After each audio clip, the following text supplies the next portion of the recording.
Hello friends, I hope you all are doing great. आज हम पढ़ने वाले हैं जॉन रॉबिन्सन्स की थ्योरी। ये ग्रोथ एंड डेवलपमेंट में आती है ये वाली थ्योरी और बहुत इंपॉर्टेंट है।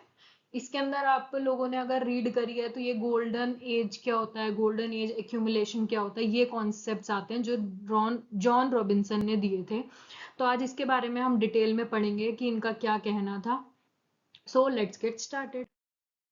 इंट्रोडक्शन सबसे पहले इन्होंने बुक दी थी एक, the accumulation of capital essays in the theory of economic growth by John Robinson, was publish in 1956 में आई थी, जिसमें इन्होंने एक्यूमुलेशन ऑफ कैपिटल की इंपॉर्टेंस को बताया था कि उससे क्या इम्पैक्ट पड़ता है इकोनॉमी में।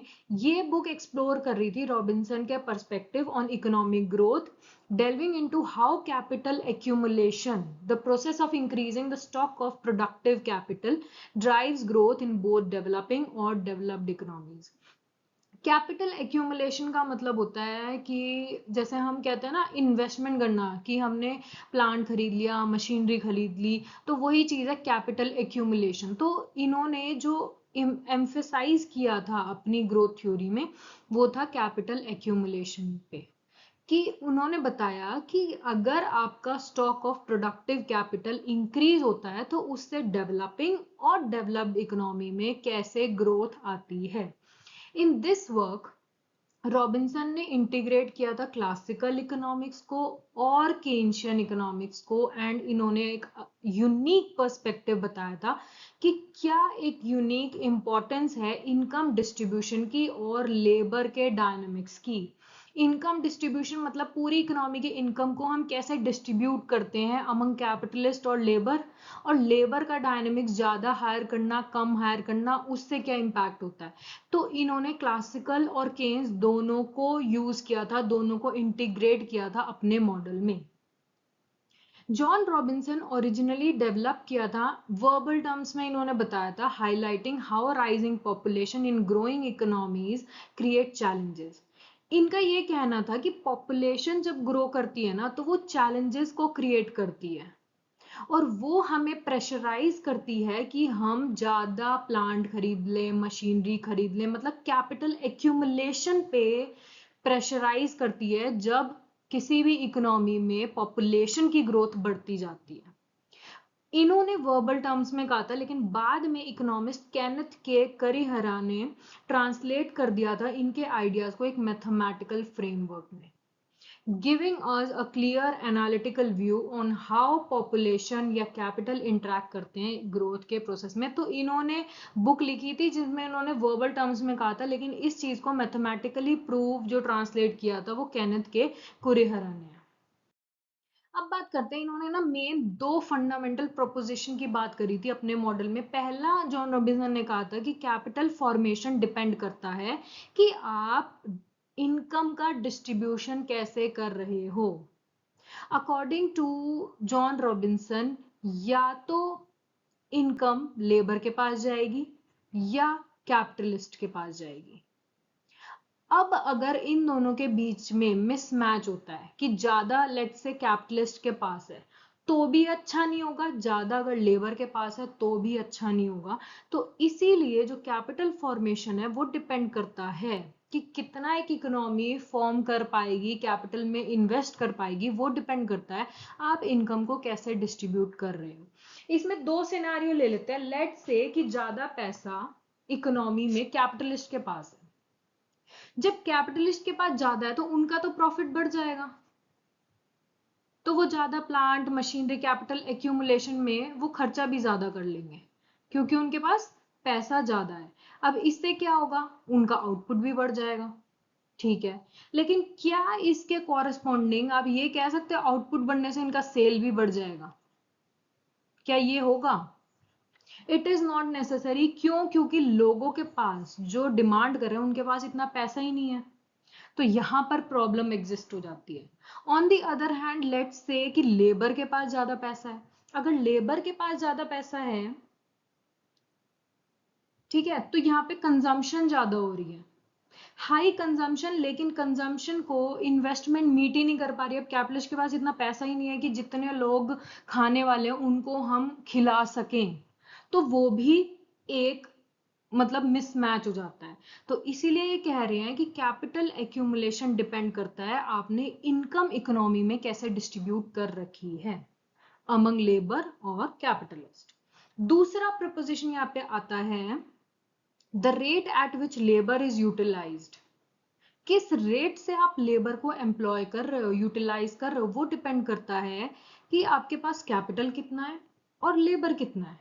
ऑफ कोर्स आप कंपनी में लेबर को यूज करते हो, लेकिन वो डिपेंड करता है कि लेबर कितना काम करने चाहती है, यानी कि सप्लाई ऑफ लेबर कितना है और आपके पास देने के लिए उनको वेजेस कितना है। तो ये दो फंडामेंटल प्रोपोजिशन है जो कि जॉन रॉबिन्सन ने अपने मॉडल में इंक्लूड करे हैं। अब आ जाते हैं हम जॉन रॉबिन्सन थ्योरी की अजम्पशंस क्या हैं। ऑफ कोर्स है, हर एक थ्योरी बनेगी, बहुत सारे XYZ फैक्टर्स होते हैं, लेकिन मॉडल को सिंप्लीफाई करने के लिए हर एक इकोनॉमिस्ट कुछ अजम्पशन लेके चलता है कि ये चीजें मेरे मॉडल में फिक्स रहेंगी। तो वही है, first one is closed economy, इन्होंने इंपोर्ट एक्सपोर्ट को कंसीडर नहीं किया है। Fixed capital labour ratio, capital और लेबर की रेशो फिक्स है, ठीक है। यहां पर अगर एक यूनिट प्रोड्यूस करने में आपका एक लेबर 2 यूनिट्स ऑफ कैपिटल लग रहे हैं तो 10 यूनिट के लिए 10 यूनिट ऑफ लेबर और 20 यूनिट्स ऑफ कैपिटल रहेगी, यानी कि इन दोनों की रेशियो सेम रहेगी। कांस्टेंट रिटर्न्स टू स्केल है, जितना आप इनपुट बढ़ाओगे उतना ही आपका आउटपुट बढ़ेगा। गवर्नमेंट का कोई भी इंटरवेंशन नहीं है, मतलब क्लासिकल्स का पॉइंट ऑफ व्यू ले रखा है इसमें। Exogenous saving rate, growth rate of population, technological progress, ये सारे एक्सोजिनसली डिटरमाइन है हमारे मॉडल में, इनसे कोई भी इंपैक्ट या हम चेंज नहीं कर रहे हैं, सिंपल सी बात। दो फैक्टर्स हैं, लेबर और कैपिटल, तो टोटल इनकम या तो लेबर में डिवाइड होगी या कैपिटल में, कोई भी थर्ड फैक्टर नहीं है इस मॉडल में। यानी कि टोटल इनकम जो भी इकोनॉमी अर्न कर रही है या वो लेबर के पास जाएगा या वो कैपिटलिस्ट के पास जाएगा, देयर इज थर्ड पार्टी कोई भी नहीं है यहाँ पे, ठीक है। Labour spend all their wages on consumption, labour को कहा जा रहा है कि वो सेविंग नहीं करेगी, वो जो भी पैसा कमा रही है, चाहे वो 1 लाख कमा रही हो चाहे वो ₹1 कमा रही हो, वो कंजम्पशन में ही स्पेंड करेगी, वो सेविंग नहीं करेगी। ऑन दी अदर हैंड जो कैपिटलिस्ट है वो सारा पैसा सेव करेंगे, वो कंज्यूम कुछ भी नहीं करेंगे।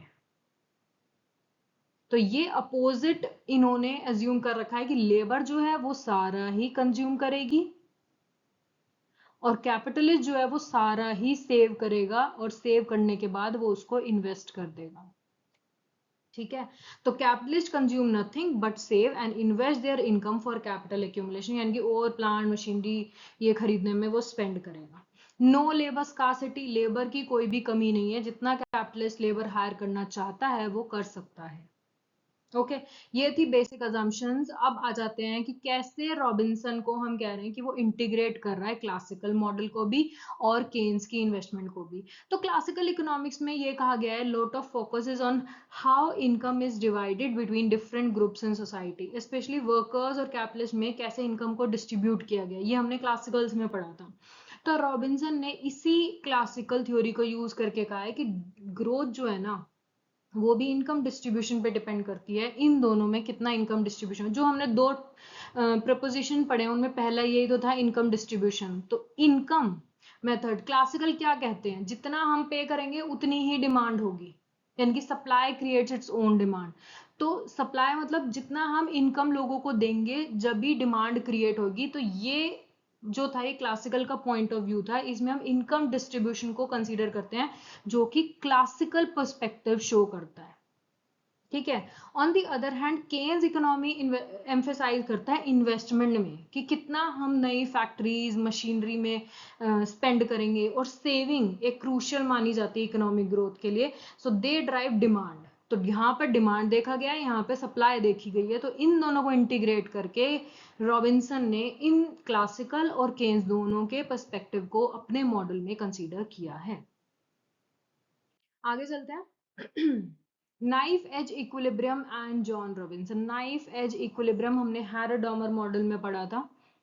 वो मैं लिंक अटैच कर दूंगी अगर आपने नहीं देखा। तो हैरेडॉमर मॉडल में नाइफ एज इक्विलिब्रियम बता रखा था कि अगर एक्चुअल ग्रोथ रेट आपकी वारंटेड के इक्वल होती है और नेचुरल ग्रोथ रेट, तीनों जब बराबर होती है ना, उसे बोला गया नाइफ एज इक्विलिब्रियम। ये एक ऐसा इक्विलिब्रियम है जो एक ऐसी कंडीशन है, लाइक चाकू की धार, अगर इस पे आप रहोगे, एक इकोनॉमी इस पे रहेगी तो बहुत बढ़िया है, ग्रोथ अच्छी हो रही है। अगर इससे जरा सा भी इधर या उधर हुए तो हम या तो इन्फ्लेशन में पहुंच जाएंगे या हम रिसेशन में पहुंच जाएंगे।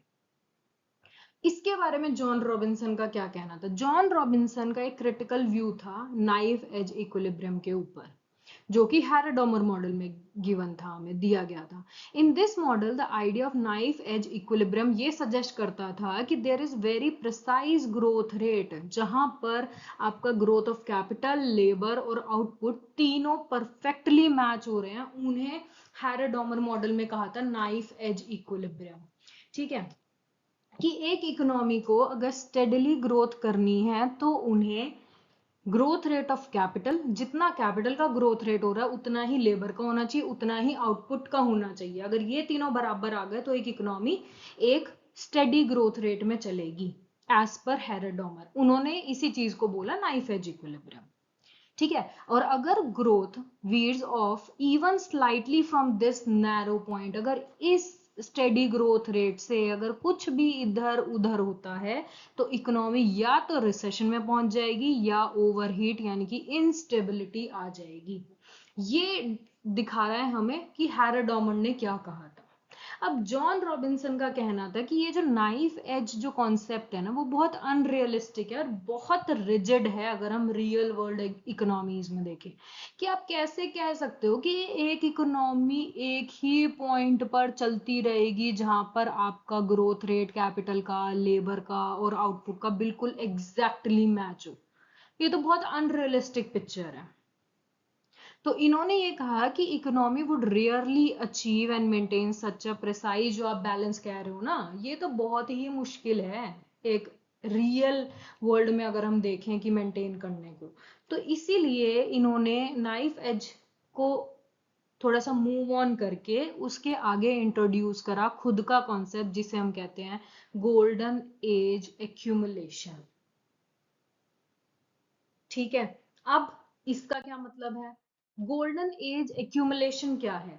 गोल्डन एज एक्यूमुलेशन हमें ये डिस्क्राइब करता है एक state of smooth steady growth एक इकोनॉमी में जहां पर फुल एम्प्लॉयमेंट मेंटेन्ड है। ये एक ऐसी स्टेट है, एक ऐसी स्मूथ स्टेट है और स्टेडी ग्रोथ है इकोनॉमी में जहां पर फुल एम्प्लॉयमेंट है। अब फुल एम्प्लॉयमेंट मतलब जिन लोगों को जॉब चाहिए उनको मिल रही है, बट इट डजंट मीन कि जीरो अनएम्प्लॉयमेंट है। जैसा कि हमें पता है फुल एम्प्लॉयमेंट को हम नेचुरल रेट ऑफ अनएम्प्लॉयमेंट भी कहते हैं, जिसमें फ्रिक्शनल और स्ट्रक्चरल अनएम्प्लॉयमेंट प्रेजेंट होती है। ठीक है, तो गोल्डन एज एक्यूमुलेशन एक ऐसा स्टेट है जहां पर स्टेडी ग्रोथ चल रही है इकोनॉमी में और फुल एम्प्लॉयमेंट है। ये स्टेट अराइज होती है from equality of desired and actual rate of accumulation. एक होता है हम साल के स्टार्टिंग में सोचते हैं कि हमारा ना कैपिटल में इन्वेस्टमेंट या स्टॉक मशीनरी इतने का हमें ना डिजायर्ड है, कि हमें अगर लेट्स से हमारी 8% अभी ग्रोथ रेट चल रही है, हम कह रहे हैं 10% अचीव करने के लिए ना इस साल में ना हमें ना 20% कैपिटल एक्यूमुलेशन में इन्वेस्ट करना पड़ेगा। ये क्या है? डिजायर्ड। 8 से 10 में जाने में हमें 20% का इन्वेस्टमेंट चाहिए। और हमने देखा कि साल के एंड में जाते जाते 20% ही हमने इन्वेस्टमेंट कर दी। तो यहाँ पर क्या हुआ? जितना हमने सोचा था उतना ही एक्चुअल इन्वेस्टमेंट करा। तो जब भी ऐसी इक्वालिटी आ जाए तो उसे हम कहते हैं क्या? गोल्डन एज एक्यूमुलेशन, जहां पर डिजायर्ड जो हमारा एक्यूमुलेशन रेट है वही एक्चुअल के बराबर हो जाए। Means the expectation regarding capital accumulation, यानी कि जो हमने एक्सपेक्ट किया था इन्वेस्टमेंट का, अगर वो रियलिटी में भी हम उतना ही कर रहे हैं अवेलेबल रिसोर्सेज से, तो हम एक ऐसे लेवल पे पहुंच जाएंगे जहां पर हम गोल्डन एज में हैं। This implies golden age is where, जहां पर ग्रोथ रेट ऑफ पॉपुलेशन को देखा जाता है और ग्रोथ रेट ऑफ कैपिटल को देखा जा रहा है। अगर आप रॉबिन्सन को देखते हो ना, उन्होंने एक सीधा साधा पॉइंट बताया है। उन्होंने कहा है अगर आपकी कंट्री में पॉपुलेशन की ग्रोथ रेट होती है, वो हमें पता है कंटिन्यूअसली होती है पॉपुलेशन की ग्रोथ। अब पॉपुलेशन की ग्रोथ है तो उसको फीड करने के लिए हमें कैपिटल भी तो चाहिए, कैपिटल को भी तो बढ़ाना पड़ेगा। अगर ये कह रहे हैं आपकी पॉपुलेशन ग्रोथ और कैपिटल की जो ग्रोथ रेट है अगर वो इक्वल हो जाए ना, तो आप गोल्डन एज में हो। यानी कि जितने लोग तेजी से बढ़ रहे हैं, अगर आप उन सबको फीड कर सकते हो उसी तेजी से, तो आप गोल्डन एज में हो। इसको हम ये भी लिख सकते हैं डेल्टा एन बाय एन, यानी कि population growth rate of population. N है अब नंबर ऑफ वर्कर्स, तो जैसे जैसे पॉपुलेशन बढ़ रही है वैसे वैसे अगर आपका कैपिटल इन्वेस्टमेंट कैपिटल भी बढ़ रहा है, तो हम कहेंगे आप गोल्डन एज एक्यूमुलेशन फेज में हो। ठीक है, आगे चलते हैं। अब इन्होंने दो पॉइंट लिए हैं, एक है इनकम पॉइंट ऑफ व्यू जो क्लासिकल्स का था, एक एक्सपेंडिचर पॉइंट ऑफ व्यू जो कि केन्स का था। तो सबसे पहले हम इनकम पॉइंट ऑफ व्यू पढ़ते हैं जो क्लासिकल्स का था। इसके अकॉर्डिंग इन्होंने कहा कि जो आपकी नेशनल इनकम है, पी इंटू वाई क्या होता है? पी हो गया आपका प्राइस लेवल, वाई हो गया आउटपुट, इन दोनों को मल्टीप्लाई करेंगे तो हमारा आएगा नेशनल इनकम, कि हमें पूरी इकोनॉमी में ये पैसा है। अब हमने ये पढ़ा है कि इस मॉडल में सिर्फ दो ही जने हैं, या तो वो लेबर है या वो कैपिटल है। अब लेबर को इन्होंने एल की जगह एन लिखा है, तो ये एन क्या है? नंबर ऑफ वर्कर्स है या लेबर है। उनको हम क्या देंगे? वेजेस देंगे, तो वाई है वेज रेट। तो ये हिस्सा हो गया जो प्रपोर्शन हमने लेबर को दे दिया। अब दूसरा कहाँ जाएगा? कैपिटलिस्ट के पास, तो कैपिटल आ गया, ये कैपिटल स्टॉक इतना है। वो क्या करेंगे? उनको हम प्राइस से मल्टीप्लाई कर देंगे एक नॉमिनल वैल्यू निकालने के लिए। ठीक है, और यहां पर उनका जो प्रॉफिट होगा वो शेयर रिप्रेजेंट करेगा कि कितना आपने कैपिटलिस्ट को पैसा दिया है। तो नेशनल इनकम में ये शेयर हो गया लेबर का, ये पूरा शेयर हो गया कैपिटल का, और इन दोनों को जब हम ऐड करेंगे तो हमारी पूरी इकोनॉमी की नेशनल इनकम निकल जाएगी। इसको डेरिवेट करके एक इक्वेशन निकाली गई है। तो इस इक्वेशन को जब हम n से डिवाइड कर देंगे तो हमारा क्या निकलेगा? सॉरी, n से कह रही हूँ, p से। अगर हमें ना रियल टर्म्स में चाहिए, अभी ये क्या है? p इंटू वाई क्या है? नॉमिनल है, मनी के टर्म्स में है। अब मेरे को रियल के टर्म्स में चाहिए, तो मैंने क्या कर दिया? प्राइस से डिवाइड कर दिया तीनों को। जब तीनों को प्राइस से डिवाइड करेंगे तो क्या आएगा? यहाँ पे p से p कट हो गया, y आ गया। यहाँ पे w by p into N हो गया, और यहाँ पे p से p कट गया, ये पाए इंटू k हो गया। ठीक है, अब मैं इससे पाई की वैल्यू निकाल देती हूँ, प्रॉफिट कितना कैपिटलिस्ट अर्न करेंगे। ठीक है, तो इस इक्वेशन को हमने ये वाली चीज को लेफ्ट हैंड साइड लिया है, तो y minus W N by P हो गया। फिर पाई निकालना, तो k रह गया, इसको हमने यहाँ पे डिवाइड कर दिया, तो इस होल से हम इसको डिवाइड कर देंगे ये। ठीक है, अब पाए यहाँ पे क्या आया? अब हमने इसको दोबारा इस इक्वेशन को n से डिवाइड कर दिया, क्योंकि यहाँ पे एक n दिख रहा है। अब मेरे को लेबर नहीं चाहिए, मेरे को रियल वेज निकालनी है, तो मैं इसको n से डिवाइड करूंगी। इधर भी मैंने n से डिवाइड करा और ऊपर भी। एक जगह तो नहीं कर सकती मैं सिर्फ कि इधर इधर करके छोड़ दूं, करूंगी तो पूरे न्यूमरेटर में करूंगी, जिससे कोई भी इंपैक्ट ना आए। न्यूमरेटर और डिनोमिनेटर दोनों जगह करूंगी। तो यहाँ पे जब तीनों जगह n से हमने डिवाइड करा, तो ये हमारा कट के निकल गया w बाय पी, जो कि होता है real wage. w by P क्या होता है? हमारा real wage. y by N मतलब पूरे production divided by labour, average productivity of labour निकल गई। और यहाँ पे है कैपिटल बाय लेबर, यानी कि ये क्या है? कैपिटल और लेबर की रेशो। ये इक्वेशन बहुत इंपॉर्टेंट है, इसको अपना नोट डाउन कर लेना। सबसे पहले हमने p से डिवाइड किया, p से डिवाइड करने के बाद हमें आया ये इक्वेशन। फिर हमने पाई को निकालने के लिए सिंप्लीफाई किया, तो यहाँ पे पहुंच गए। अब मेरे को n हटाना है, यहाँ से मेरे को रियल टर्म्स में चाहिए सब चीजें, तो मैंने n को यहाँ पे तीनों से ही डिवाइड कर दिया। जब आउटपुट बाय लेबर आया, तो ये पर यूनिट कैपिटल भी बोल सकते हैं इसको, कि प्रोडक्टिविटी ऑफ लेबर भी बोल सकते हैं, या एवरेज प्रोडक्ट ऑफ लेबर भी बोल सकते हैं। यहाँ पे W/P आया, ये हो गई मेरी रियल वेज। K/N आया मेरा कैपिटल और लेबर की रेशियो। आगे चलते हैं। तो ये मेरी इक्वेशन आई, ये थी मेरी रियल वेज, ये है मेरा ratio of capital and labour, ये क्या है, ये एवरेज प्रोडक्टिविटी ऑफ लेबर। तो this equation indicates that profit rate यानी कि pi is a function of labour की प्रोडक्टिविटी पे भी डिपेंड कर रहा है। यानी कि एक कैपिटलिस्ट का प्रॉफिट किस पे डिपेंड करेगा, लेबर की प्रोडक्टिविटी पे करेगा। हाँ जी बिल्कुल सही, अगर उसकी प्रोडक्टिविटी लेबर की बढ़ती रहती है तो हमारा प्रॉफिट भी बढ़ता है। ठीक है, रियल वेज पे डिपेंड करेगा लेकिन वो नेगेटिवली करेगा। ऑफ कोर्स अगर आप रियल वेज किसी पर्सन की बढ़ाओगे तो आपका प्रॉफिट लेवल कम हो जाएगा, and vice versa. And depend करता है कैपिटल और आउटपुट की रेशियो पे।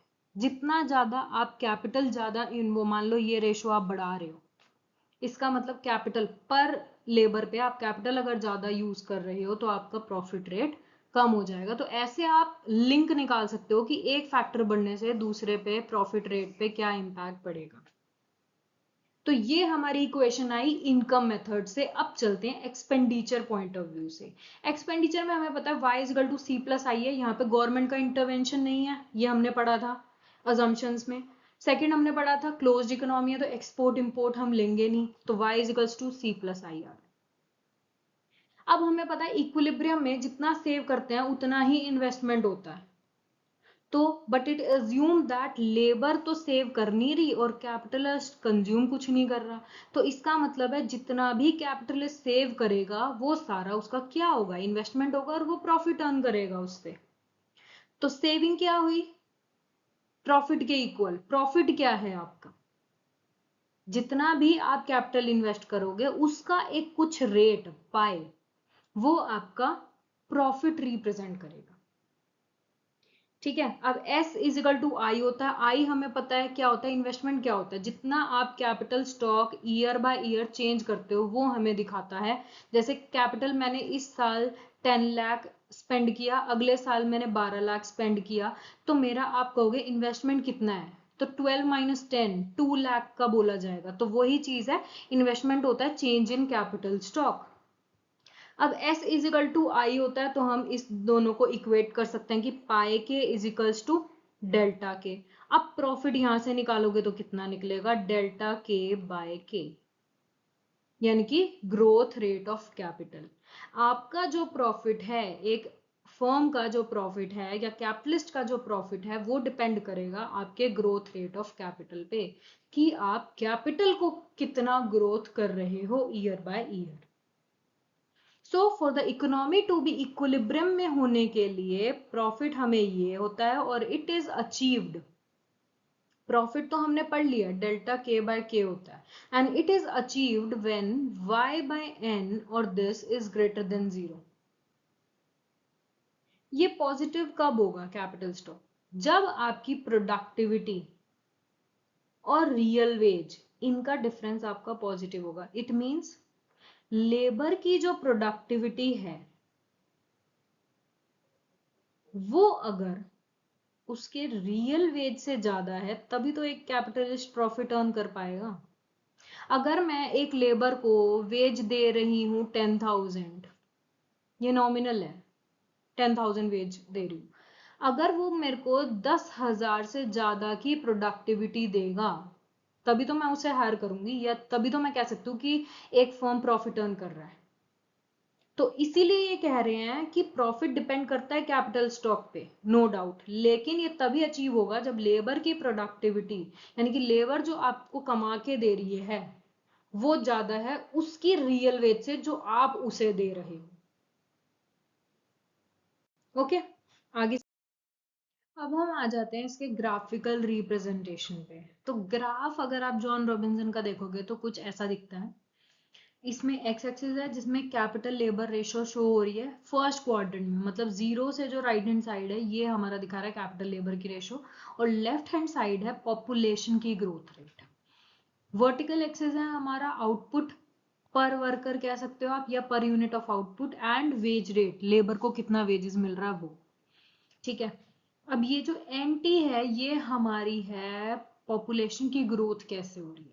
अब आप कहोगे ये सेकंड क्वाड्रेंट से क्यों शुरू हो रहा है। अब जरूरी थोड़ी है कि सारे वर्कर, जैसे जैसे इकोनॉमी हमारी बढ़ी, वर्कर्स स्टार्टिंग से ही हायर होने लग गए।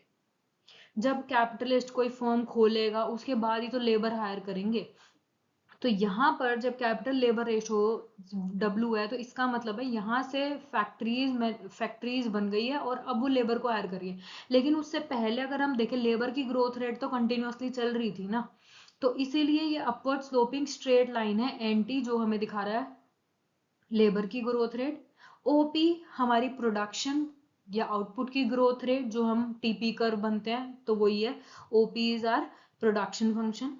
इनका जो टेंजेंसी पॉइंट है यानी कि ए, इसे बोला गया है, ये जो पॉइंट है ये हमारा है गोल्डन एज। ठीक है, यहां पर आउटपुट की ग्रोथ रेट और लेबर की ग्रोथ रेट दोनों बराबर है। अब यही हमें यहाँ पे प्रूफ करना है। तो सबसे पहले हम देखते हैं tangent to N T touches the production function at A. ये जो टेंजेंसी है एनटी, ये वाली लाइन टच कर रही है प्रोडक्शन फंक्शन को at point A.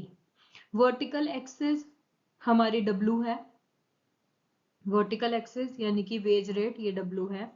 Point A हमारा है कैपिटल लेबर की ratio for golden age, golden age के लिए इतनी कैपिटल लेबर रेशो होनी चाहिए हमारी। ठीक है, पर कैपिटा आउटपुट ओडी है, ओडी हमारा है पर कैपिटा आउटपुट, उन्होंने कितना प्रोड्यूस करा यूजिंग कैपिटल लेबर सी को यूज करके, कितना आउटपुट प्रोड्यूस करा। OW दिखा रहा है इतना पूरा आउटपुट है, उसमें से फर्म ने OW तो वेजेस में दे दिया, जो ये रिमेनिंग बचा ये हमारा है प्रॉफिट, एक फर्म का प्रॉफिट। ठीक है, अब इससे हमें ये निकालना है कि कैसे आप निकाल सकते हो कि आपका growth rate of labour growth rate of capital के इक्वल है एट पॉइंट दिस। तो इसके लिए मैं सिंपल सी एक चीज बताती हूँ कि ये लाइन और ये लाइन दोनों पैरेलल हैं। पैरेलल के बीच में एक ये लाइन जा रही है यानी कि ये ट्रांसवर्सल हो गई। तो जब भी ऐसी लाइन होती है, जैसे आप मैथ्स भी पढ़ते हो, दो पैरेलल लाइन के बीच में एक कॉरस्पॉन्डिंग लाइन, तो ये वाले एंगल्स इक्वल होते हैं, इन्हें क्या कहते हैं, कॉरस्पॉन्डिंग एंगल्स। ये दोनों बराबर होते हैं, अगर ये 50 है तो ये भी 50 हुआ। तो इन द सेम वे अगर मैं कहूँ ये θ1 है, ये θ2 है, तो θ1 आपका θ2 के इक्वल हो जाएगा या नहीं होएगा। मैं वो लॉजिक नहीं कर रही, बहुत मतलब इसका डेरिवेशन जो है वो थोड़ा सा डिफिकल्ट है, तो मैंने अपना सिंपलेस्ट मेथड खुद जनरेट किया है कि किससे हम याद कर सकते हैं और डिराइव कर सकते हैं। तो θ1 हमारा θ2 के इक्वल है। अगर मैं दोनों साइड tan θ1 कर दूं तो ये भी तो इक्वल होगा। tan का फॉर्मूला क्या होता है, परपेंडिकुलर बाय बेस। तो यानी कि मैं इसको लिख सकती हूँ OW बाय ON, और यहाँ पे मैं लिख सकती हूँ tan θ2 को, इसका परपेंडिकुलर क्या होगा, AB by this one WB। ये दोनों इक्वल हैं। θ1 और θ2 जब ये दोनों एंगल इक्वल हैं तो उनसे हम ये कह सकते हैं tan θ1 tan θ2 के इक्वल होगा, और tan θ होता है परपेंडिकुलर बाय बेस, तो मैंने इसको ऐसे लिख लिया। अब OW क्या है, ये तो लेबर को हमने दिया है, तो ये है change in labour. By ON क्या है, ये पॉपुलेशन का ही ग्रोथ रेट, तो ये L हो गई। और यहाँ पर सॉरी, इसमें इस मॉडल में हमने L की जगह N ले रखा है, तो हम इसको N लिख देना, वो ज्यादा बढ़िया रहेगा। तो delta N bye N।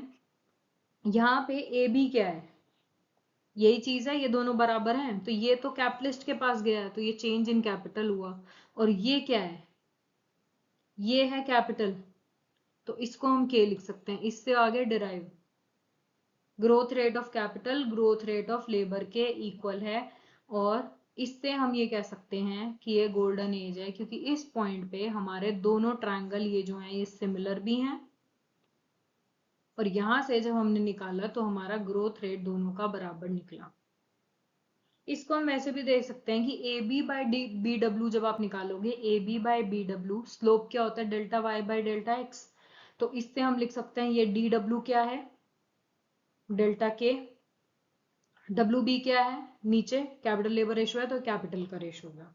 Similarly O W by O N, O N क्या है, लेबर है तो एन लिख दी। ये क्या है, ये लेबर के पास गया पूरे आउटपुट का प्रोपोर्शन, तो डेल्टा एन हो गया। अब ये दोनों इक्वल हैं, जैसा कि मैंने लिखा, ये वाली इक्वेशन यहाँ पे लिखी हुई है। इन दोनों में वैल्यू पुट कर दी तो हमें निकल गया delta N by N is equals to delta K by D. ये कहीं डेरिवेशन आपसे नहीं पूछा जाता, लेकिन फिर भी आपको थोड़ा बहुत इस डायग्राम का आइडिया होना चाहिए कैसे निकालना है। तो फुल यूटिलाइजेशन ऑफ कैपिटल का इम्प्लाइज करता है कि हमारे यहाँ पे फुल एम्प्लॉयमेंट है। अगर आप कैपिटल का अच्छे से यूज कर रहे हो तो मतलब फुल एम्प्लॉयमेंट है, और this is called golden as by John Robinson. Golden age पे आपका growth rate, actual growth rate आपके नेचुरल और वारंटेड तीनों के बराबर होता है। जो हम हैरेडॉमर में ग्रोथ रेट और वो पढ़ते थे, नाइफ एज इक्विलिब्रियम, वो कुछ भी नहीं है। वो गोल्डन एज जॉन रॉबिन्सन का, हैरेडॉमर का नाइफ एज, वो सब चीज बराबर है। ओके, आगे चलते हैं कि अगर आपका growth rate of population is greater then growth rate of capital, तो हमें पता है अनएम्प्लॉयमेंट होगा, क्योंकि लेबर की ग्रोथ रेट कैपिटल की ग्रोथ रेट से ज्यादा हो रही है। तो क्या हम इसमें गोल्डन एज पे रिटर्न कर सकते हैं? तो आंसर इज यस। ऐसे क्वेश्चंस पेपर में पूछे जाते हैं।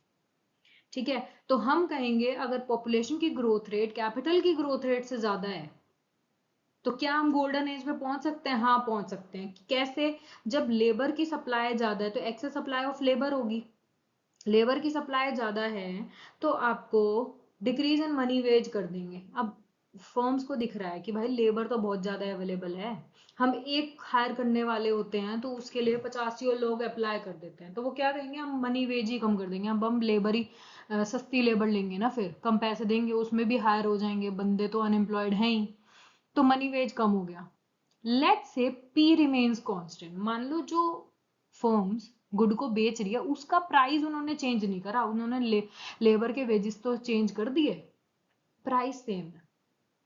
इससे क्या होगा, डब्ल्यू बाय पी क्या होता है, रियल वेज, और पी हमने क्या अज्यूम करा है कि वो फिक्स है, और डब्ल्यू कम हो गया तो इससे डब्ल्यू बाय पी क्या हुआ, फॉल हो गया, रियल वेजेस डिक्रीज हो गई। रियल वेजेस डिक्रीज हो गई यानी कि फर्म जब पैसा कम दे रही है लोगों में तो प्रॉफिट उनका बढ़ गया, तो उनका कैपिटल एक्यूमुलेशन हो गया। कैपिटल एक्यूमुलेशन होने से मतलब वो कैपिटल स्टॉक में ज्यादा इन्वेस्ट कर रही है ना, वो प्लांट खरीद रही है, मशीनरी खरीद रही है, और चीजें कर रही है, तो इससे वो एक्सेस सप्लाई ऑफ लेबर जो है उसको भी एम्प्लॉय कर लेगी। अब पहले उनकी इतनी प्रोडक्शन ही नहीं थी, अब उन्होंने एक प्लांट की जगह 2-3 प्लांट खरीद लिया। अब 2-3 प्लांट को चलाने के लिए लेबर तो चाहिए ना, तो उन्होंने और ज्यादा लेबर को हायर कर लिया। ठीक है, और ये चीज हमारी इक्वालिटी में आ गई, तो चेंज इन कैपिटल आपका बढ़ गया, जिससे ये दोनों आपके बराबर आ गए। लेकिन यहां पर एक चीज है नोट करने वाली कि अगर हम रियल वेज, अगर हम कहते हैं कि रियल वेज आपकी रिजिड है, रियल वेज चेंज नहीं हो रही है, तो हम गोल्डन एज को एक्यूमुलेट या रीस्टोर नहीं कर सकते। So the main thing is कि आपको रियल वेज जो यहाँ पे हमने फॉल करी, रियल वेज कम होने के बाद ही तो प्रोड्यूसर्स का प्रॉफिट बढ़ा और उन्होंने अपनी इन्वेस्टमेंट करी और लेबर को हायर करा। अगर ये नहीं होता तो ये साइकिल तो यहीं ब्रेक हो जाती। तो इसलिए कह रहे हैं अगर रियल वेज आपका स्टैटिक है या रिजिड है तो हम गोल्डन एज नहीं अटेन कर सकते। दूसरी साइड, एक तो ये हो गया फैक्टर कि हम कैसे कर सकते हैं, दूसरा साइड ये हो सकता है कि अगर मान लो आपकी रियल वेज कम हो गई, ठीक है, वेजेस कम दे रहे हैं, तो एग्रीगेट डिमांड भी तो कम हो जाएगी, लोगों के पास पैसा नहीं है, वो डिमांड कम करेंगे, डिमांड कम करेंगे तो उनका स्टैंडर्ड ऑफ लिविंग कम हो जाएगा, इसकी वजह से उनके पास बच्चे भी वो कम पैदा करेंगे और इससे पॉपुलेशन भी कम हो गई। या तो इसको कम कर लो या इसको बढ़ा लो, ये फर्स्ट चीज है कैपिटल इसको बढ़ाने का। ये जो सेकंड फैक्टर है ये है लेबर को कम करने का। लेबर जो पॉपुलेशन ग्रोथ हो रही है वो भी कम हो सकती है। कैसे? अगर रियल वेज कम हो जाए, रियल वेज कम हो गई तो हम डिमांड कम करेंगे, डिमांड कम करेंगे हमारा स्टैंडर्ड ऑफ लिविंग कम हो जाएगा, चिल्ड्रन भी लोग कम प्रेफर करेंगे और जिससे पॉपुलेशन कम हो जाएगी। आगे चलते हैं, अगर उल्टा है, growth rate of capital is higher than growth rate of labour, तो कैसे हम रिटर्न करेंगे? इस सिचुएशन में हो गया आपका एक्सेस कैपिटल एक्यूमुलेशन, यानी कि फर्म प्लांट मशीनरी इनमें इन्वेस्टमेंट करे जा रही है करे जा रही है करे जा रही है और लेबर है नहीं। तो it can be seen that under such circumstances के अंदर अप्रोप्रिएट चेंज हो सकते हैं, या तो कैपिटल लेबर रेशो को आप चेंज करो या लेबर की प्रोडक्टिविटी को बढ़ाओ किसी ना किसी तरीके से, जिसकी वजह से हम गोल्डन रूल में आ सकते हैं। लेकिन यहाँ पे भी सेम चीज है, the equilibrium would fail to restored if money wages remain inflexible. अगर हम कह रहे हैं मनी वेजेस रिजिड हैं and if the price level falls in consonance with the fall in the money wage, अगर हम ये कह रहे हैं ना कि उनकी मनी वेज अगर आप 100 रुपीज ही दे रहे हो तो 100 ही रहेंगे, तो हम कोई भी इसमें रिस्टोर नहीं कर सकते, ये हमारा फ्लेक्सिबल होना चाहिए। ओके, तो गोल्डन एज में यही है, उन्होंने ये क्या है कि ग्रोथ रेट हमारी जित तेजी से पॉपुलेशन बढ़ रही है ना, उसी तेजी से अगर आपका कैपिटल एक्यूमुलेशन बढ़ रहा है, कैपिटल की ग्रोथ बढ़ रही है, तो एक इकोनॉमी एक गोल्डन एज पे होगी। हो सकता है मिसमैच हो, लेकिन उसको हम अटेन कर सकते हैं, उसको रिस्टोर कर सकते हैं जो कि इस स्लाइड में और लास्ट स्लाइड में मैंने बताया। ठीक है, तो इसका मेन क्रक्स यही है कि कहां पर गोल्डन एज होगा, जहां पे पॉपुलेशन जिस तेजी से बढ़ रही है उसी तेजी से आपका कैपिटल स्टॉक का एक्यूमुलेशन बढ़ना चाहिए। सो थैंक यू, आज की वीडियो में इतना ही। अगर कोई भी डाउट हो please use comment section and have a great day, bye bye.